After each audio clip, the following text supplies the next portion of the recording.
ফুটবলে অনেক অবিশ্বাস্য গল্প আছে, কিন্তু সময়কে প্রায় 2 দশক একই ফ্রেমে বন্দি করে রাখার গল্প হয়তো খুব বেশি নেই। রহস্য না করে খুলেই বলি, সময়টা 2007 সাল। বার্সেলোনার বিখ্যাত ক্যাম্প নু স্টেডিয়ামের ড্রেসিং রুম। সেখানে উপস্থিত 20 বছর বয়সী এক তরুণ ফুটবলার, সামনে রাখা নীল রঙের এক ছোট্ট বেবি বাথটাব, আর ভেতরে 6 মাস বয়সী একটি ছোট্ট শিশু। তরুণটি শিশুটিকে কোলে তুলে নিলেন, তারপর ক্যামেরার সামনে গোসল করানোর ভঙ্গিতে তোলা হলো বেশ কয়েকটি ছবি। ঘটনা হলো ইউনিসেফের উদ্যোগে এক সাধারণ চ্যারিটি ফটোশুটের, আর ছবিগুলো ছাপা হয়েছিল একটি ক্যালেন্ডারে।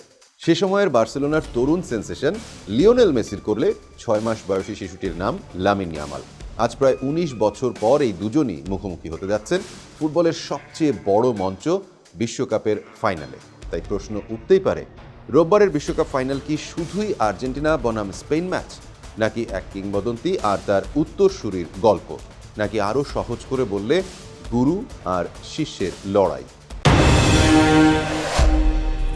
মেসি ইয়ামাল কি গুরু শিষ্য?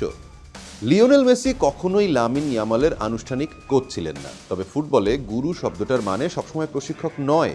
ইয়ামাল বড় হয়েছেন মেসিকে দেখে। বার্সেলোনার বিখ্যাত লা মাসিয়া একাডেমিতে বেড়ে ওঠা প্রতিটি ফুটবলারের মতো ইয়ামালও মেসির খেলা দেখে শিখেছেন কিভাবে ড্রিবল করতে হয়, কিভাবে চাপের মধ্যে সিদ্ধান্ত নিতে হয়, কিভাবে বড় ম্যাচে নিজের ছাপ রেখে যেতে হয়। একাডেমির খুদে ফুটবলারদের মতো ইয়ামালও নিশ্চয়ই মেসিকে দেখে অনুপ্রাণিত হয়েছেন, স্বপ্ন দেখেছেন। আজকের ইয়ামালের খেলার ভেতর তাই অনেকেই মেসির ছায়া খুঁজে পান। দুজনেই মাঠের ডান প্রান্ত থেকে ড্রিবল করে ভেতরে ঢুকে বাঁ পায়ের বাঁকানো শটে দূরের পোস্টে বল জালে জড়ানোর ক্ষমতা রাখেন। তবে মেসির সাথে তুলনা করা হলেও ইয়ামাল বহুবার বলেছেন তিনি নিজেই নিজের পরিচয়ে পরিচিত হতে চান, আর সেটাই তো একজন সত্যিকারের শিষ্যের সবচেয়ে বড় সাফল্য। গুরুকে অনুসরণ করে নিজের জন্য স্বতন্ত্র একটা পথ তৈরি করা। 19 বছর পর বিশ্বকাপের ফাইনালে মুখোমুখি এই দুজন। এবারের বিশ্বকাপ ফাইনাল যেন সময়ের দুই প্রান্তকে এক সুতোয় বেঁধে দিয়েছে। এক প্রান্তে মেসি, যিনি বিশ্বকাপ, কোপা আমেরিকা, ব্যালন ডিওর কি জেতেননি। অন্য প্রান্তে দাঁড়িয়ে আছেন ইয়ামাল, যার ক্যারিয়ার কেবলই শুরু। যদিও দক্ষতা আর সক্ষমতার ঝলক তিনি স্পেন ও বার্সেলোনার জার্সিতে এরই মধ্যে দেখিয়েছেন। মেসি যেখানে নিজের মহাকাব্যিক ক্যারিয়ারকে আরও সমৃদ্ধ করতে চান, ইয়ামাল সেখানে নিজের কিংবদন্তি হয়ে ওঠার প্রথম অধ্যায়টা লিখতে চান। একজন নিজেই ইতিহাস, অপরজন ইতিহাস তৈরির দ্বার প্রান্তে। আবেগের বাইরে ফাইনালে মাঠের লড়াই। আবেগের বাইরে যদি ফুটবলের কথায় আসি, তাহলেও বিশ্বকাপের আসরে দুর্দান্ত এক ফাইনালের সাক্ষী হওয়ার অপেক্ষায় পুরো ফুটবল বিশ্ব। আর্জেন্টিনা ফাইনালে উঠেছে বিশ্বকাপের টানা 7 ম্যাচ জিতে। খাদের কিনারা থেকে ঘুরে দাঁড়িয়ে কিভাবে জয় তুলে নিতে হয় নকআউট পর্বে তা দেখিয়েছে মেসির আর্জেন্টিনা। অন্যদিকে স্পেন দেখিয়েছে অসাধারণ দলগত ভারসাম্য, দুর্দান্ত রক্ষণ, দ্রুত পাসিং আর ইয়ামালকে ঘিরে বিধ্বংসী আক্রমণ।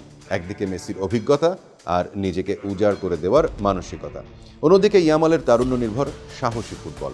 একদিকে স্কালোনির পরিণত দল, অন্যদিকে স্পেনের তরুণ এবং সাফল্য পেতে মরিয়া এক দারুণ স্কোয়াড।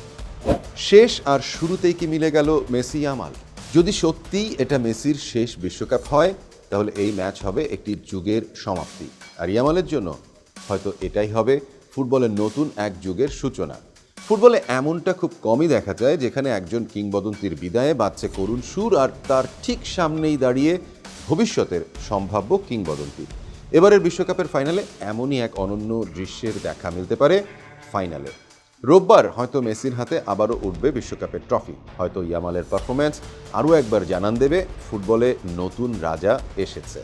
গুরু শিষ্যের এই এক বিন্দুতে মিলে যাওয়াই যেন এবারের বিশ্বকাপের অনন্য এক গল্প।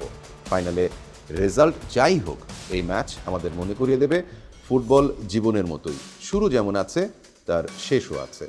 এক কিংবদন্তি বিদায় নেবেন, আরেকজন আসবেন। এটাই নিয়ম, এটাই জীবন, এটাই ফুটবল।